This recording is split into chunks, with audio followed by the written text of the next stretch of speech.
How come divination is so hard for you? Pendulum doesn't work, drowsing doesn't work, tarot card is impossible? I think there's something that you wanna know about it. You can do divination with a lot of things. One time I saw this guy who was doing divination with a bunch of chips. Hey, it worked though. You know, I've been there honestly, and this is why I'm doing this video. You see these things?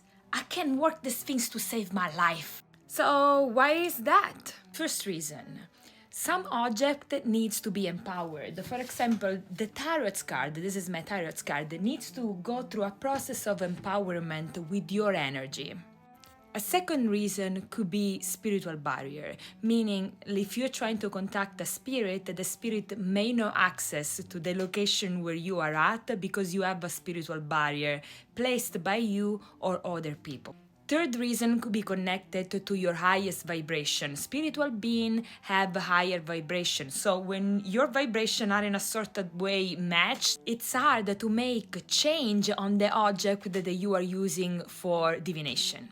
In some case, the problem is about the message. Is a lie or is not accurate? First reason are trickster. Trickster, if you don't use the right wording when you start the divination, they're gonna come after you. They love lying and creating chaos. Another reason why you don't get the truth could be because of your opinion about the topic. Your mind vibrates, and those frequency can compromise the message. Your emotional state causes the same issues. If you're anxious, depressed, angry, happy, your divination cannot be reliable.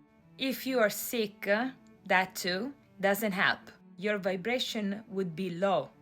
The best way is to have a state of flow where your mind, your emotion, and even your physical body is not involved on the answer.